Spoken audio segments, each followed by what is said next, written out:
अगर आज की ये वीडियो आपको अच्छी लगी हो तो आज से ही चैनल को लाइक करें, शेयर करें और सब्सक्राइब जरूर करें।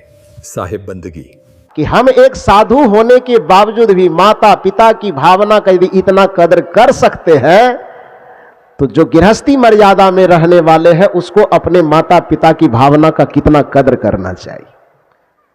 जिसे हम भगवान श्री राम कह करके मर्यादा पुरुषोत्तम का दर्जा देते हैं, उनके चरित्र का पूरा विश्लेषण करेंगे तो आपको पता चलेगा कि श्री राम ने माता पिता के सामने में दो विकल्प था।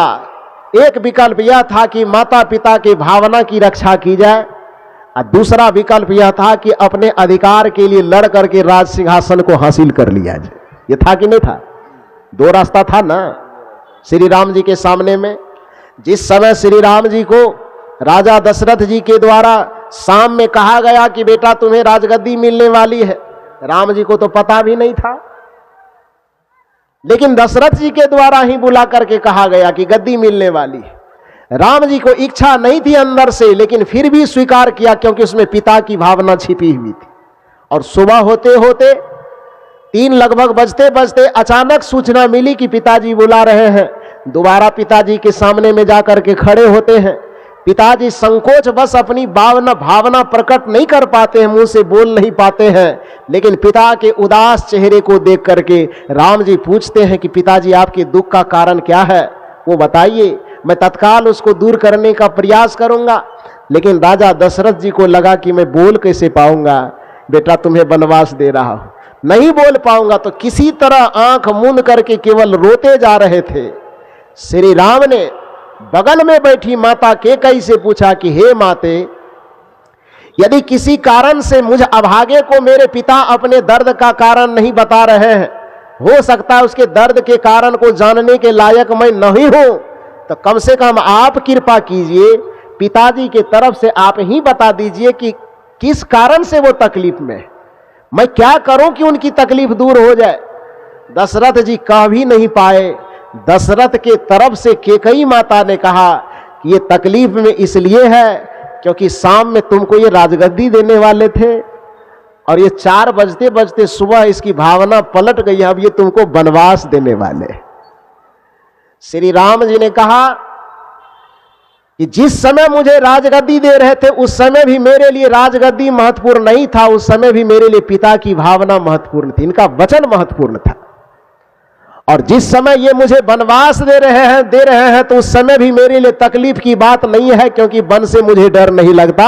पिता की भावना यदि कट जाए, पिता की भावना वचन यदि मर जाए तो वो मेरे लिए जंगल जाने से ज्यादा दुखदाई होगा। इसलिए मैं वनवास खुशी खुशी चला जाऊंगा, लेकिन अपने पिता की भावना को मरने नहीं दूंगा, पिता के वचन को कटने नहीं दूंगा।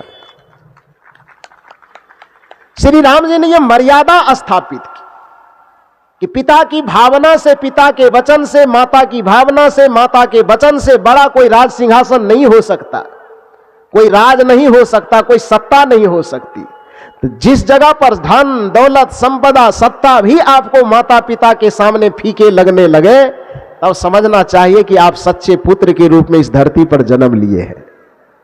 गुरु के सामने में यदि आपको गर्दन भी फीका लगने लगे, कबीर साहब की भाषा में कहते यह तन विष की बेलरी, गुरु अमृत की खान, आशीष दिए जो गुरु मिले तो ही सस्ता जान।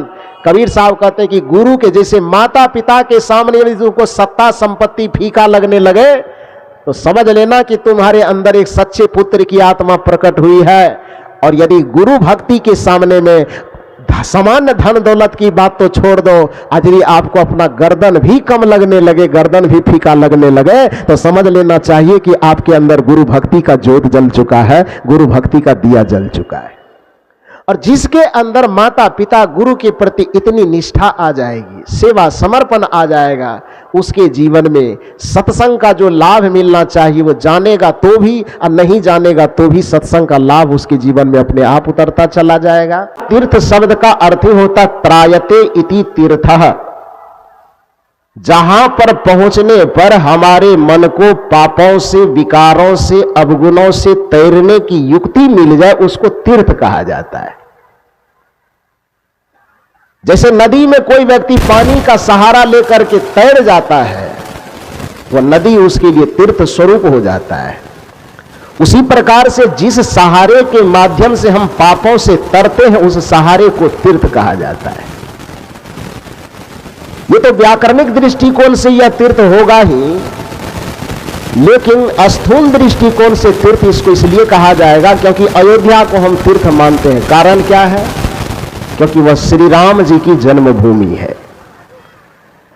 हम मथुरा को तीर्थ मानते हैं, उसके पीछे कारण क्या है? क्योंकि वह भगवान श्री कृष्ण की जन्मभूमि है।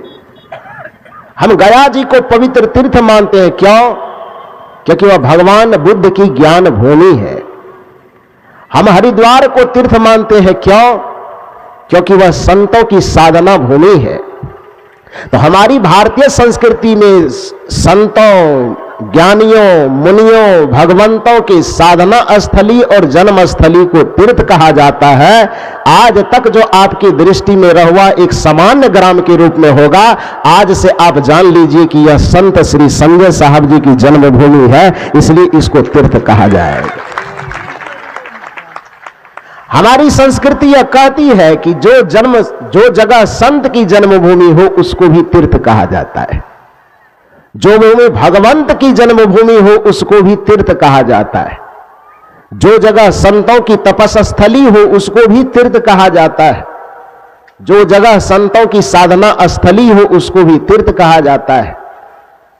तो इस जगह पर कबीर पारख निकेतन चैरिटेबल ट्रस्ट के तत्वावधान में इस सत्संग का आयोजन इसलिए किया गया क्योंकि हमारे संजय जी बोले कि हमारे पूज्य पिताजी और माताजी अब शरीर से लाचार स्थिति में आ गए, पता नहीं उनका शरीर कब छूटे कब न छूटे।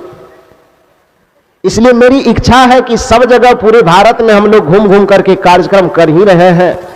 एक कार्यक्रम माता और पिता के नाम से उसके जीते जिंदगी उसके सामने में एक बार रहुआ में होना चाहिए, इसलिए यह कार्यक्रम हो रहा है। तो इसमें दो चीज आपको सीखना है। एक तो वो संत होने के नाते आदरणीय है ही आप लोगों के लिए, लेकिन कुछ लोग के जिनमें यह धारणा होती है कि साधु सन्यासी जब आदमी बन जाता है बड़ा निष्ठुर होता है, मां बाप को छोड़ देता है वो। चिंता मत कीजिए, उस लाइन में हम लोग भी है तो बेटिंग बढ़िया से करेंगे। हम लोगों के ऊपर इल्जाम लगाइएगा तो इतना आसानी से सह कैसे लेंगे। ठीक है, एक दृष्टिकोण से तो आपका ये इल्जाम सही होता है कि साधु सन्यासी मां बाप को छोड़ देते हैं, वो दूर चले जाते हैं। लेकिन ये इल्जाम आपका सही तब माना जाता जब आप मां बाप के पास में रह करके भी उसको आप समय पर प्यार से भोजन दे देते, समय पर पानी दे देते, समय पर उनका आदर भाव सत्कार कर देते, तब यह उंगली उठाना हम लोगों पर आपका जायज हो जाता। लेकिन अफसोस की बात है कि उस आदमी के द्वारा भी उंगली उठाई जाती है कि महात्मा लोग तो अपने मां बाप को छोड़ करके बस चले गए, जो आदमी कभी भी अपने माता पिता से मुंह भर बढ़िया से बात भी नहीं करते, तब उसका इल्जाम लगाना बेकार है। जो पास में रह करके भी माता का आदर नहीं कर सकते, पिता का आदर नहीं कर सकते, समय पर माता पिता को भोजन नहीं दे सकते, सम्मान स्नेह प्रेम दुलार नहीं दे सकते, उस आदमी को यह कहने का कोई अधिकार नहीं कि ये महात्मा लोग जो है ना ये तो माता पिता को छोड़ देते। दूसरी बात मैं यह कहूं आपको कि यह कार्यक्रम आपको यह सिखाएगा। मैंने पहले कहा कि यह कार्यक्रम हम लोगों को यहां करने की क्या जरूरत थी, क्यों करते, लेकिन यह कार्यक्रम माता पिता के प्रति सहानुभूति होने के कारण, माता पिता के प्रति सम्मान होने के कारण, अरे सन्यासी शरीर से भले माता पिता से अलग हो जाते हैं लेकिन भावना से वह जितने माता पिता के करीब होते हैं, दुनिया में पास में रहने वाला भी उतना माता पिता के करीब नहीं होते। दूर में रह करके भी यदि बच्चे एक बार मां बाप से प्यार से पूछ ले समय पर कि भोजन किए कि नहीं किए, भले वह थाली में परोस करके सामने में न देता हो, फिर भी माता पिता को लगता है कि उसने मुझे खाना दे दिया। दूर में रह करके एक बार समय पर यदि कोई तकलीफ आ जाए, एक बार पूछ ले कि कोई चिंता फिक्र है क्या, हम हैं, चिंता मत कीजिए, तो माता पिता को यह साहस आती है कि है मेरा देखने वाला वह। अफसोसजनक बात एक बात मैं कहूं, हो सकता है आपके बीच की भी ये घटना हो, लेकिन जो घटना मैं बता रहा हूं वो जहां पर मैं रहता हूं भागलपुर जिले के कहलगांव अनुमंडल में, आज से लगभग 2-3 साल पहले की घटना है। वहां पर हमारे एक दुकानदार है, मोबाइल का दुकानदार, पहचानने वाले, नाम नहीं लूंगा, कुछ लोग जो वहां के होंगे वो जान गए होंगे। वो मोबाइल का दुकान वाले मुझे बहुत बढ़िया से पहचानते हैं, आश्रम पर आना जाना करते हैं। संजोग ऐसा लगा कि मुझे मोबाइल से संबंधित कुछ काम की जरूरत पड़ गई। मैं कहीं कार्यक्रम में जा रहा था तो देखा कि वो काउंटर पर खड़े हैं दुकान पर, तो मैं दुकान पर चला गया, मोबाइल की दुकान पर। वो मुस्कुराए, मुझे अंदर ले गए, बैठाए कुर्सी पर। 2-4 ग्राहक पहले से खड़े थे, तो मैंने कहा कि आप पहले ग्राहक को देख लीजिए तब हमसे बात कीजिएगा। तो नहीं जा रहे थे, फिर भी मैंने कहा कि देख लीजिए, ग्राहक भगवान तुल्य होते हैं, अब मेरे खातिर उसको नाराज मत कीजिए। तो मेरे 2-4 बार कहने पर वो ग्राहक को देखने लगा। मैं अंदर बैठा हुआ था, ग्राहक से वो बातचीत कर रहे थे। उसी में लगभग 60, 65 या 70 बरस के करीब एक बूढ़ा बाबा, उस समय में वो जियो का 1500 का मोबाइल चला था ना, एक काला वाला, तो वो मोबाइल उसके पास से लगभग 1 सप्ताह पहले खरीद के ले गया था। वो मोबाइल उसके आगे में, मोबाइल वाले के आगे में पटकते हुए कहा कि ये खराब मोबाइल हमको क्यों दे दिए। तो जो दुकानदार थे वो मोबाइल को लिया, हाथ से पहले चेक चाक किया, हेडफोन लगा के चेक किया, दूसरे नंबर पर लगा के चेक किया, वो हेलो वगैरह सब बढ़िया था, लेकिन बूढ़ा बाबा का इल्जाम था कि खराब वाला मोबाइल क्यों दे दिया। दुकानदार सारा चीज चेक करने के बाद उसके बाद हमको कहता, साहब जी बताइए मोबाइल पूरा ठीक है। आई बूढ़ा बाबा पटक करके कह रहे हैं कि मोबाइल खराब मोबाइल क्यों दे दिया। तो उसको नाराजगी हो रही थी कि बूढ़ा बाबा को कुछ डांटे दुकानदार को, क्योंकि किसी के सामान को जबरदस्ती खराब कहिएगा तो बुरा तो लगेगा ना। तो उसको ऐसा लग रहा था। वो मुझसे कहे कि इसको थोड़ा डांटे क्या। मैंने कहा नहीं, बुजुर्ग बाबा से कि उम्र को देख करके मैंने कहा नहीं, इसको डांटिए मत। उस बाबा से मैंने प्यार से पूछा कि बाबा आपको कैसे पता चला कि मोबाइल आपका खराब है। उन्होंने कहा महाराज, वो मुझे जानते थे, बुजुर्ग, क्योंकि वहां रहते हैं तो आश्रम के आसपास तो लोग जानेंगे ही ना। तो बूढ़े बाबा कहे कि साहब जी ये मोबाइल 1 सप्ताह पहले खरीद के ले गया हूं, मेरा बेटा पोता सब रहता है बाहर में, दिल्ली में नौकरी करता है, घर में मैं अकेले रहता हूं। अपने पड़ोसी के द्वारा ये नया नंबर जो मोबाइल का है मैं अपने बेटे को भेजवा दिया हूं, पोते को भेजवा दिया हूं। 1 सप्ताह हो गई है लेकिन मोबाइल की घंटी अभी तक बजी नहीं है। मोबाइल खराब नहीं होगा तो क्या होगा, मोबाइल खराब है। तो मैं माजरा समझ गया कि मामला क्या है। मैंने कहा कि ठीक है अभिषेक जी ले लीजिए, मोबाइल लीजिए। अरे वहां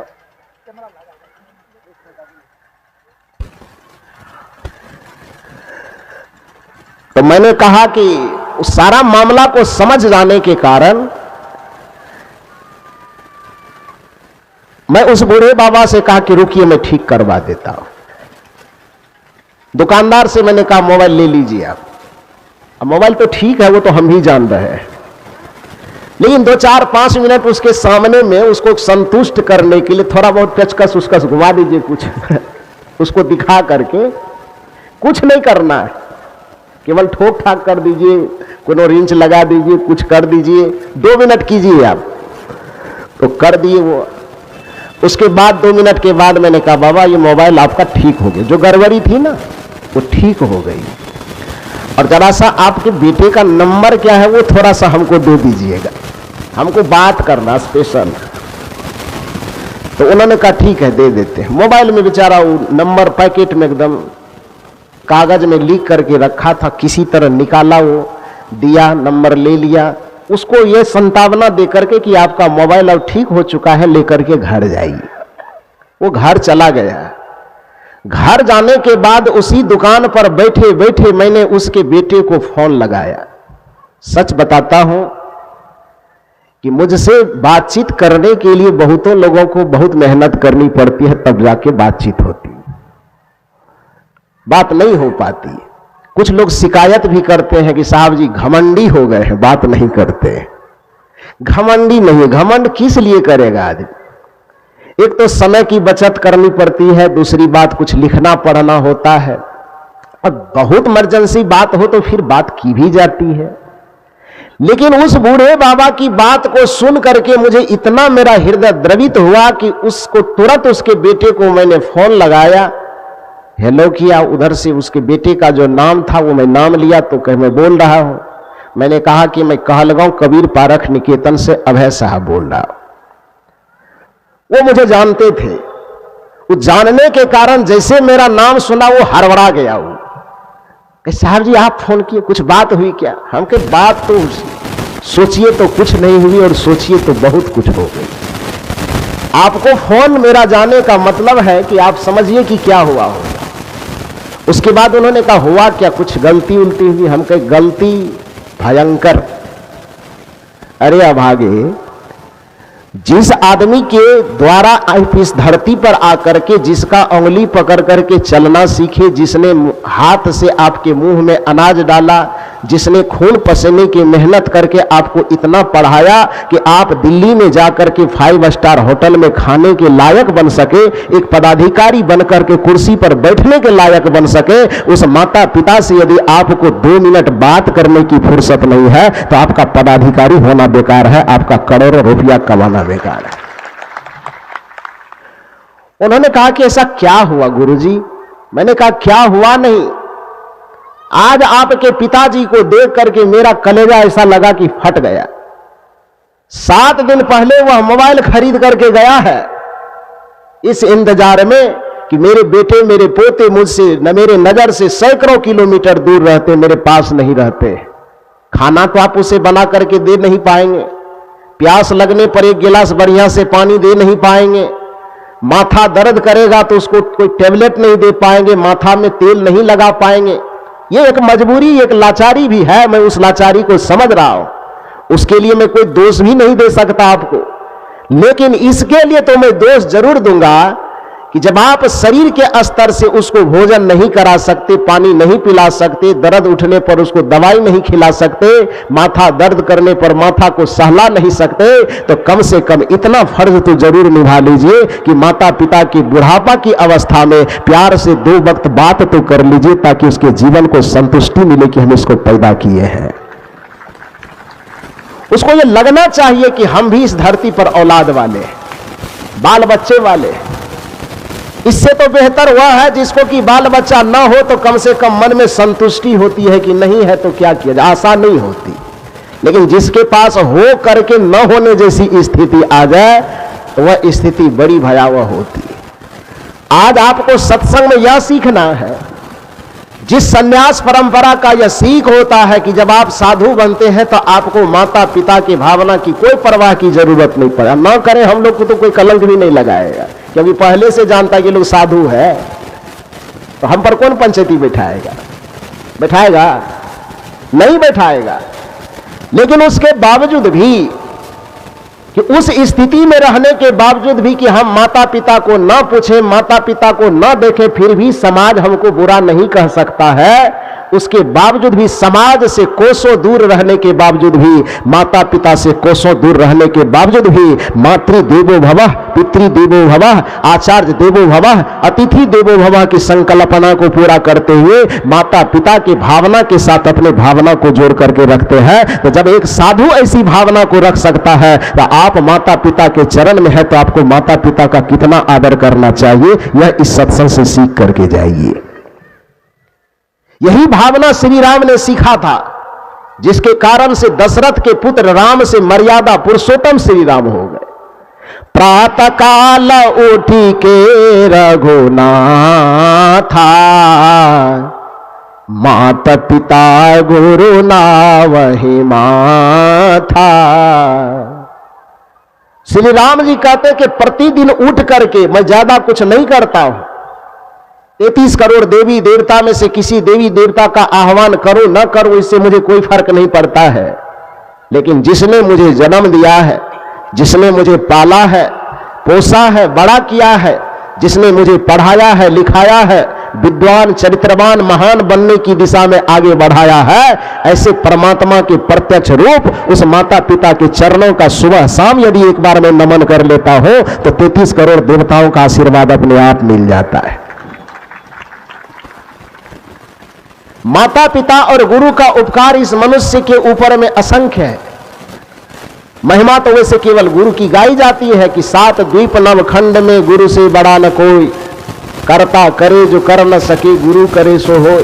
तो गुरु के करने की भूमिका बाद में आती है, पहले तो माता पिता कर देते हैं तब न गुरु करते हैं। माता पिता जन्म नहीं देंगे तो फिर गुरु को आध्यात्मिक ज्ञान देने का मौका किसको मिलेगा? गुरु को भी भूमिका, तीसरी भूमिका आती है। सबसे पहली भूमिका माता की, दूसरी भूमिका पिता की और तीसरी भूमिका गुरु की आती है। सदगुरु आचार्य श्री धर्मस्वरूप साहब जी ने इसी को अपने शब्दों में बड़ा सुंदर कहा है कि मात पिता ने जन्म दिया है, पाल पोस कर बड़ा किया है, धर्म है उनकी सेवा करना, सुबह शाम नित शीस नवाना, मात पिता सम देव न आन, धारण करो चरित्र महान। सबसे उत्तम भूषण ज्ञान, धारण करो चरित्र महान। और जब माता पिता के द्वारा उत्तम संस्कार मिलता है, साधु के महत्व को समझते हैं, उनके चरणों में शरणागत होते हैं, तब इस जीवन को गुरु अपने हाथ से ढाल करके इस जीवन को सर्वोत्तम बना देते। माता पिता हमारे आंख के दाता है, लेकिन गुरु हमारे इस आंख के अंदर दृष्टि भरने वाले दाता है। माता पिता हमारे पैर के दाता हैं, लेकिन गुरु हमारे इस पैर को चलना कहां चाहिए इस ज्ञान के दाता है। माता पिता हमारे इस हाथ के दाता हैं, लेकिन इस हाथ से कौन सा कर्म करना चाहिए जिससे हमारा इहलोक और परलोक संवर जाए, वो ज्ञान के दाता सदगुरु होते हैं। माता पिता हमारे तन और मन के दाता हैं, लेकिन इस तन और मन को किस प्रकार से संस्कारित किया जाए कि हमारा इहलोक और परलोक दोनों संवर जाए, इसके दाता सदगुरु होते हैं। और जब माता पिता और सदगुरु तीनों का समन्वय हमारे जीवन में हो जाता है तो फिर हमारा इहलोक और परलोक दोनों ऐसा संवरता है कि आवागमन के चक्र को पार करके सीधी मुक्ति पद को हम प्राप्त कर लेते हैं। आवागमन का चक्र छूटता है। इसलिए माता पिता और गुरु की भूमिका हमारे जीवन में उसी प्रकार की होती है जिस भूमिका के लिए स्वामी विवेकानंद ने एक पक्षी का उदाहरण दिया है। स्वामी विवेकानंद कहते हैं कि एक पक्षी को कभी गौर से देखना। जब वह पक्षी इस धरती पर दाना चुगने के लिए विचरण करती है तो बस 2 पंखों का सहारा लेकर के थोड़ा दाएं बाएं करवट करते करते ऊपर नीचा करते थोड़ी देर चलती है, दाना चुगती है।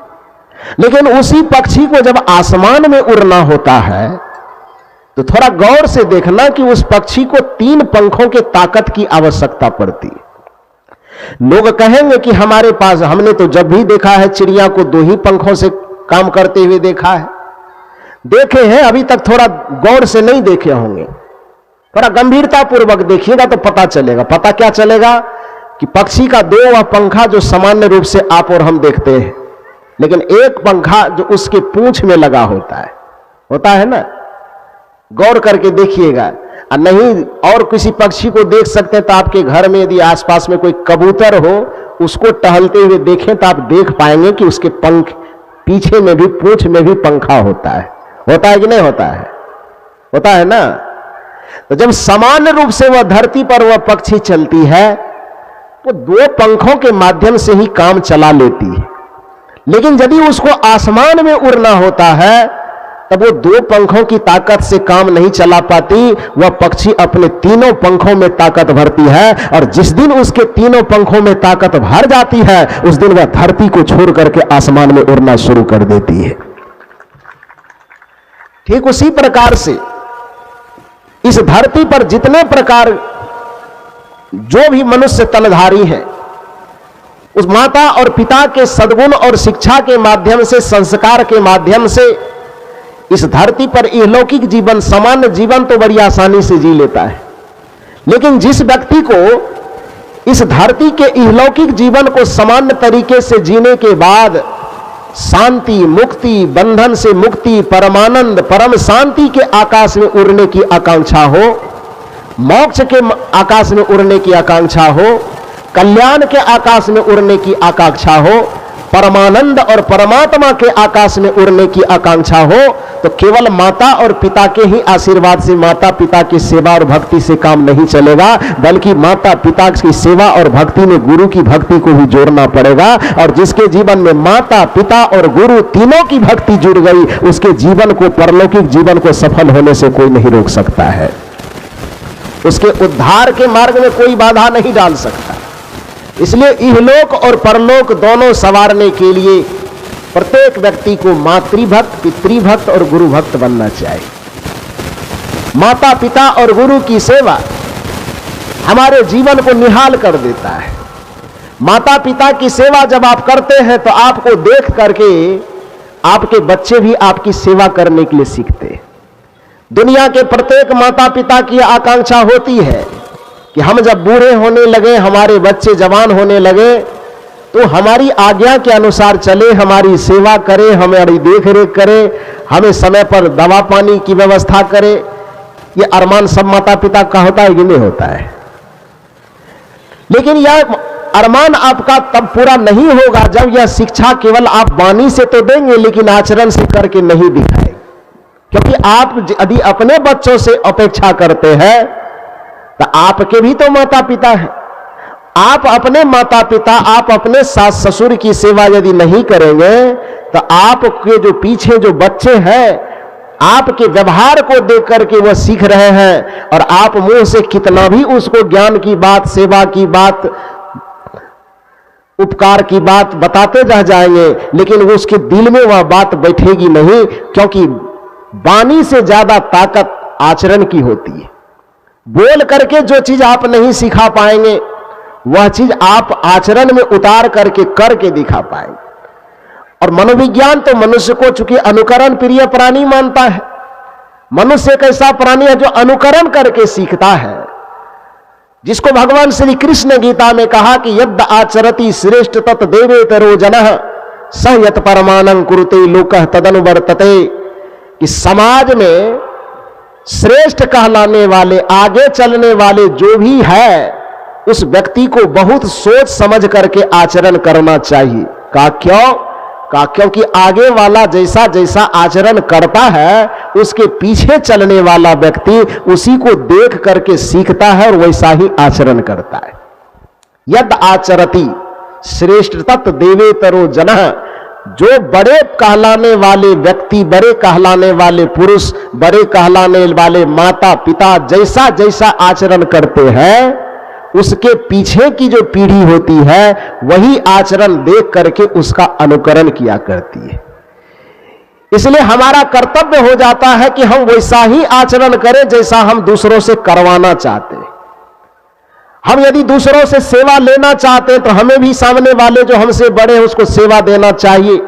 क्योंकि हजरत ईसा मसीह ने बड़ा सुंदर कहा है कि तुमको वही मिलता है, तुमको वही फसल मिलती है जो तुम बीज जमीन में बोते हो। कोई व्यक्ति यदि भांग का फसल बोया है, बीज बोया है, तो उसको धान काटने का कोई अधिकार नहीं होता।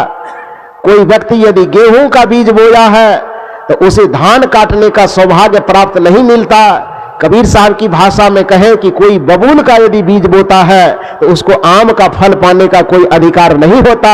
उसी तरह से जो सब दिन दूसरों के लिए नफरत का बीज बोया है, उसको कभी प्रेम का फसल काटने का अधिकार नहीं होता। जो सदैव दूसरे के लिए अपमान का बीज बोया है, उसको अपने लिए सम्मान का फसल काटने का कभी अवसर नहीं मिलता। जो दूसरे के लिए आंसू और पीड़ा का बीज बोया है, उसको अपने लिए मुस्कुराहट और प्रसन्नता का फसल काटने का कोई अवसर नहीं मिलता। इसलिए जो अपने लिए बुढ़ापा में, जीवन के आखिरी क्षण में जैसा फसल आप चाहते हैं, प्रेम का, सम्मान का, आदर का, सत्कार का, आपके पास भी जवानी है तो अपने सामने वालों के लिए वैसा वैसा ही बीज बोते जाइए जैसा जैसा फसल आप आगे में चाहते हैं।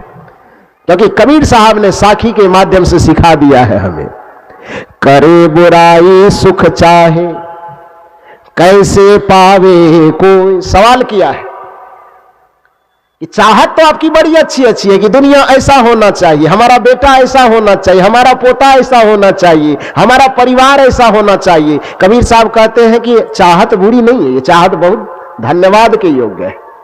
लेकिन साथ साथ एक बात ध्यान देना, वो कबीर साहब क्या कहते हैं,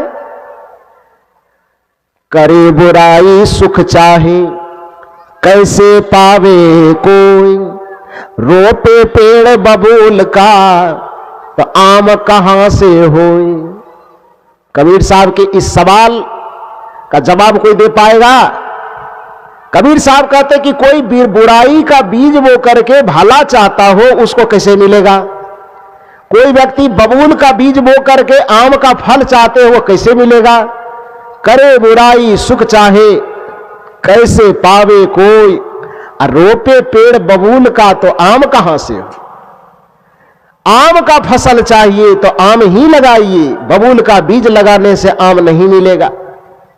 इस संसार के जो भी लोग हैं, चाहे व्यापार करे उसमें लाभ चाहता है, चाहे जीवन जिए उसमें लाभ चाहता है, चाहे सत्संग करे उसमें लाभ चाहता है, चाहे ध्यान करे उसमें लाभ चाहता है, चाहे भक्ति करे उसमें लाभ चाहता है। अच्छी बात है, लाभ चाहना तो कोई बुरी बात नहीं है ना जी।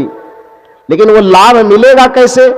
संत लोग दो फार्मूला बताते हैं। एक फार्मूला तो ये बताते हैं कि जो चीज आप करते हैं चाहते हैं उसका उल्टा सोचिए।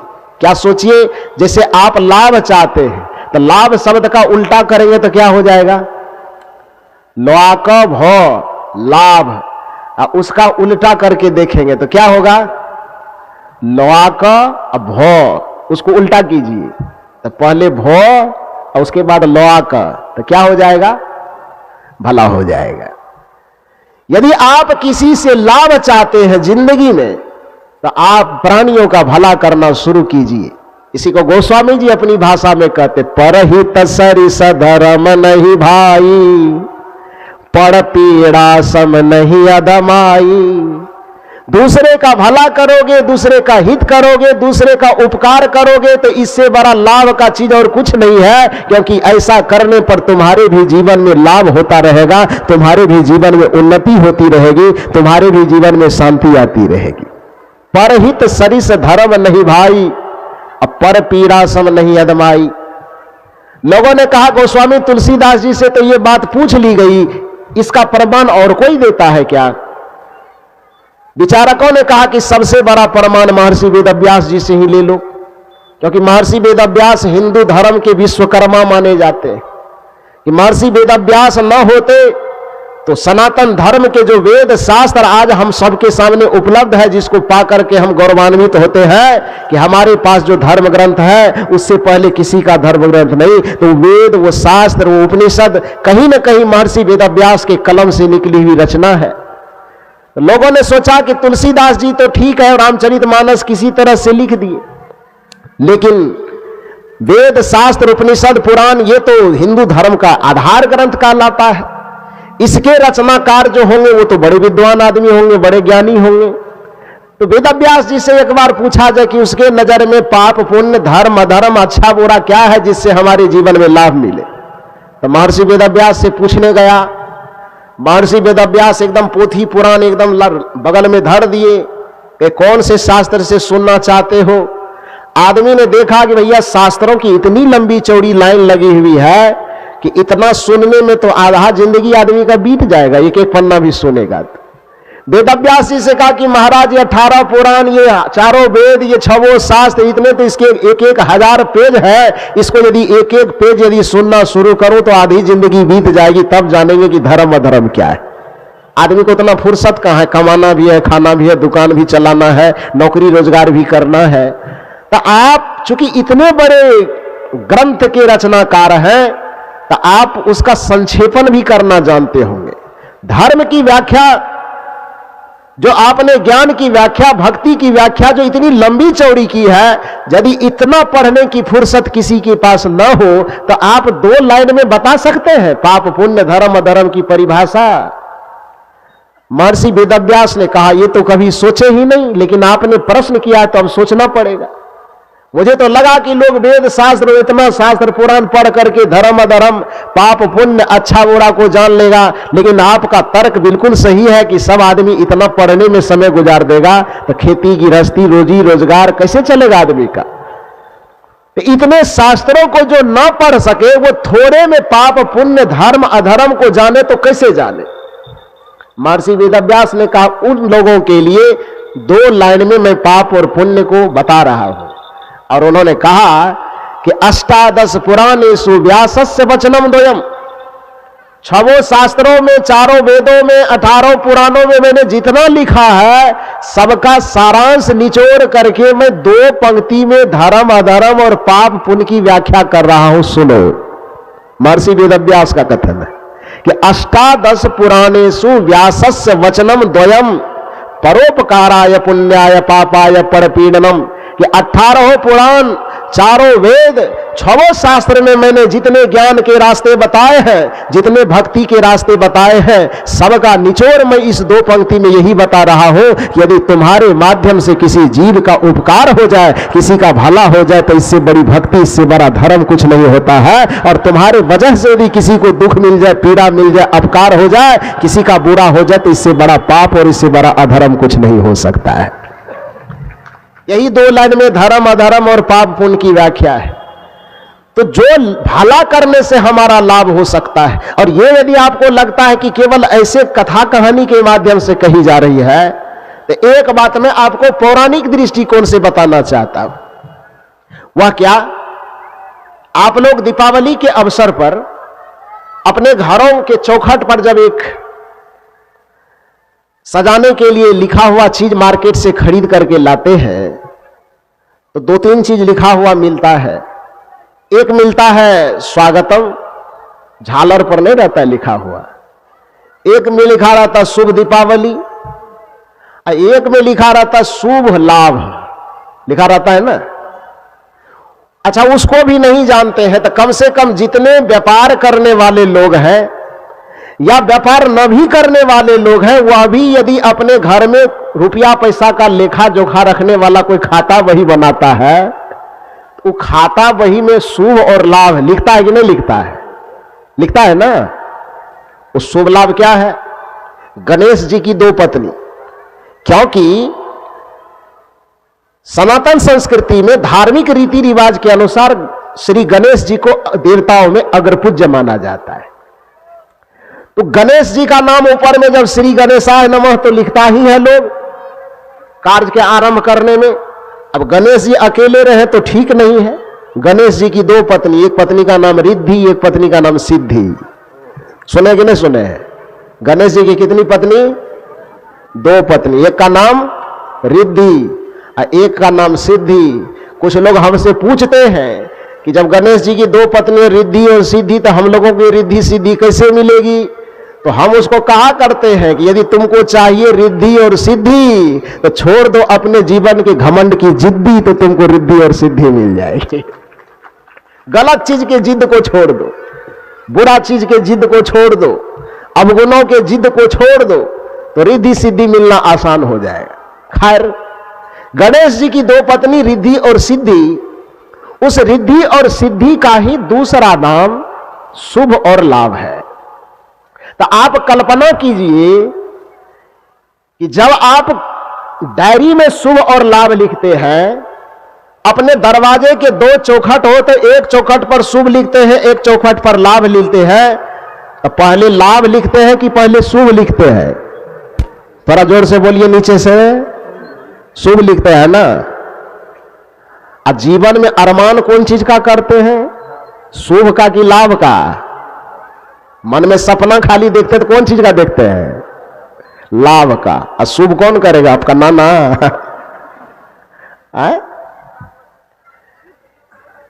दोनों बहन जब रिद्धि सिद्धि शुभ और लाभ के रूप में विभक्त है, शुभ बीज है, लाभ उसका फल है। इस दुनिया का कोई बेवकूफ आदमी ही होगा जो बीज तो लगाएगा नहीं लेकिन फल की आकांक्षा करेगा। शुभ और लाभ दोनों एक दूसरे से जुड़ा हुआ है। तो भारतीय संस्कृति कहती कि शुभ वह बीज है जो लाभ रूपी फल को पैदा करता है। यदि आप अपने जीवन में लाभ का आकांक्षा देखते हैं, आप अपने जीवन में लाभ का अरमान पालते हैं, आप अपने जीवन के हर एक क्षेत्र में लाभ की उम्मीद पालते हैं, तो आपको जीवन के हर एक कदम पर शुभ का बीज लगाते चलना चाहिए, तभी आप जीवन में हर दिशा में लाभ प्राप्त करेंगे। लेकिन दुर्भाग्य है कि लाभ तो हम चाहते हैं लेकिन शुभ को लगाना नहीं चाहते। भला किसी का कर न सको तो बुरा किसी का मत करना, पुष्प नहीं बन सकते यदि तुम कांटे बन कर मत रहना। पहले कोशिश करो कि किसी के जीवन में भलाई का बीज हम बो सके, पहले कोशिश करो कि किसी के जीवन में हम अच्छाई का बीज बो सके, पहले कोशिश करो कि हम किसी के जीवन में सहयोग का बीज बो सके, पहले कोशिश करो कि किसी के लिए हम मददगार साबित हो सके। और यदि ना हो सको किसी कारणवश, तो विचारक कहते हैं यदि शुभ का बीज नहीं लगा सकते तो कम से कम अशुभ का कांटा मत लगाना। यदि शुभ की दड़ी नहीं बिछा सकते, कालीन नहीं बिछा सकते, तो कम से कम अशुभ का गड्ढा मत खोदना। इतना रहम तो कर देना तो दुनिया पे भलाई हो जाएगी, लाभ तब भी मिलेगा। भला किसी का कर न सको तो पहले तो भला करना, क्योंकि भला करने वाला का ही संसार यशोगान गाता है, भला करने वाला का ही दुनिया जय जयकार करता है। इसलिए मनुष्य का शरीर पा करके आए हैं तो आप भला कीजिए, क्योंकि जो भला नहीं करता है वह मनुष्य का शरीर पा करके भी मनुष्य कहलाने के अधिकारी नहीं है। हम लोग एक भजन में बड़ा सुंदर गाते हैं, हमारे पूज्य श्री नारायण साहब जी सुनाएंगे उस भजन को आपको। जिसके दिल में दया का खजाना नहीं, राम का नाम लेने से क्या फायदा। इसी भजन के एक कड़ी में बात आती है, जिसको मतलब है बस अपने आराम से, दूसरों की मुसीबत से क्या वास्ता। जो मनुष्य का शरीर धारण करके आया और केवल अपने सुख ऐसो आराम से मतलब रखा, दूसरे की मुसीबत से उसको कुछ लेना देना नहीं। विचारक कहते हैं जिसको मतलब है बस अपने आराम से, दूसरों की मुसीबत से क्या वास्ता। जिसको सत्संग से बोध आया नहीं, उसको मानव कहाने से क्या फायदा। जिसको इस सत्संग से बोध नहीं आया कि हमें दूसरे के लिए जीना भी चाहिए, दूसरे के लिए थोड़ा सहयोगी भी बनना चाहिए, दूसरे के सुख समृद्धि में सहायक बनना चाहिए, मददगार बनना चाहिए, ये ज्ञान जिसको सत्संग से नहीं आया और केवल अपने तन के निमित्त, अपने स्वार्थ के निमित्त जिया, संत कहते हैं कि उसको मानुष कहाने से क्या फायदा, फिर मनुष्य कहलाने से क्या फायदा। क्योंकि गुणगान उसी की होती है, गुणगाथा उसी की गाई जाती है जो दूसरों के लिए जीता है। पुराने जमाने के फिल्म का एक बड़ा मनोरंजक गाना है जिसको प्रायः बुजुर्ग लोग सुनते होंगे, मधुवन खुशबू देता है। बड़ा सुंदर गाना है। फूलों की, फुलवारी की लोग बड़ाई क्यों करते हैं? क्योंकि वह फूल खिलता तो अपने लिए है डाल पर, लेकिन खुशबू दूसरे को देती है। बादल का गुणगान क्यों गाया जाता है? क्योंकि नदियां धूप में तप करके वाष्प बनती है और वाष्प बन करके जब ऊपर जाती है तो बादल बन करके जल का संचय तो बादल करती है, लेकिन अपने लिए रत्ती भर भी उपभोग न करके उस धरती पर जाकर के बिखेर देती है जिस धरती के किसानों को उसकी आवश्यकता होती है, जनजीवन को उसकी आवश्यकता होती है। हवाएं दूसरों के लिए प्राणवायु का संचार करती है।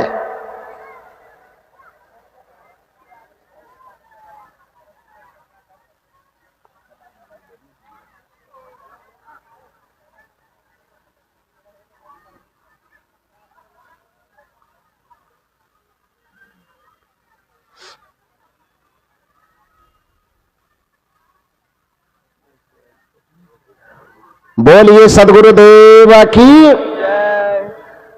तो हवाएं दूसरे के लिए प्राणवायु का संचार करती है। पृथ्वी अपने आधार पर दूसरे को जीवन जीने के लिए देती है। अग्नि ऊर्जा पैदा करके आदमी के लिए खाना पकाती है, आदमी के जीवन में प्राण तत्व का संचार करती है। इस पूरी प्रकृति तो आपको दान करना ही सिखाती है, देना ही सिखाती है। विचारक कहते हैं बड़ा सुंदर तरीके से, मधुवन खुशबू देता है, सागर सावन देता है। मधुवन खुशबू देती है, सागर सावन देता है, फूल सुगंध देते हैं, धरती हमें जीने का आधार देती है, हवा हमें प्राणवायु देती है। तो पूरा प्रकृति तो देने के लिए सिखा ही रही है। लेकिन हे मनुष्य, इतने देने वालों के बीच में रह करके भी अपने जीवन से कुछ भला कुछ उपकार यदि प्राणी को आप देना नहीं सीख पाए तो फिर आपको मनुष्य कहलाने का अधिकार नहीं होना चाहिए। विचारक कहते हैं मधुवन खुशबू देता है, सागर सावन देता है, जीना उसका जीना है, जीना उसका जीना है, जो औरों को जीवन देता है, मधुवन खुशबू देता है, सागर सावन देता है। मधुवन खुशबू देता है, इसलिए मधुवन की महिमा है। सागर पूरे दुनिया को सावन देती है, इसलिए उस सागर की महिमा है। और उसी मनुष्य का जीना इस धरती पर महिमावंत है, जो औरों को जीवन जीने में कुछ मदद देता है, औरों के जीवन जीने में कुछ सहयोगी होता है। उसी मनुष्य का जीवन धरती पर स्मरण करने योग्य है। उसी मनुष्य को मनुष्य कहलाने का सच्चा अधिकार है। तो आप और हम मनुष्य बने हैं, तो हम भक्ति और धर्म के नाम पर गुरु के शरण में आकर हम यही सीखें कि हम भी अपने जीवन से किसी न किसी का भला करें, किसी न किसी को कुछ दें, किसी न किसी का उपकार करें। किसी का उपकार तो हम बाद में करेंगे, पहले तो जिसका उपकार हमारे ऊपर है उसका तो कम से कम कीजिए। जिसका उपकार हमारे ऊपर में है वो तीन देव मुख्य रूप से है, वह है माता, पिता और गुरु। बाकी और लोगों का तो हम बाद में करेंगे, न करेंगे वो बाद में सोच लिया जाएगा। लेकिन कम से कम जिसका उपकार आपके जीवन पर है उसके उपकार का बदला भी तो कम से कम आप सेवा, समर्पण, सादगी, सम्मान के भाव से दीजिए। यह भक्ति का प्रारंभिक चरण है। माता पिता के सेवा जो नहीं कर पाएगा, भला वह गुरु की सेवा कैसे करेगा? और जो गुरु की सेवा नहीं कर पाएगा, भले वह भगवान की सेवा कैसे कर पाएगा? क्योंकि माता पिता ही वह रूप है जिसको हम इस धरती पर आंख खोलने के बाद पहली बार देखते हैं। तो माता पिता को जिसे पहचानने में नहीं आएगा, वो गुरु की कैसे पहचान कर पाएगा? और जो गुरु को ही नहीं पहचान पाएगा, वो भला परमात्मा को, ईश्वर को कैसे पहचानेगा? तो इसलिए परमात्मा की भक्ति करने के लिए भी गुरु भक्ति करनी पड़ेगी। और गुरु भक्ति सच्ची निष्ठा पूर्वक करने के लिए भी हमें माता पिता की भक्ति करनी पड़ेगी। जो व्यक्ति माता पिता की भक्ति बड़ी निष्ठा पूर्वक कर लेता है, उसकी गुरु भक्ति में सफलता उसे मिलती है। और जिसको माता पिता गुरु तीनों की सेवा वो कर लेता है, भक्ति कर लेता है, परमात्मा की भक्ति बड़ी आसानी से वो कर पाता है।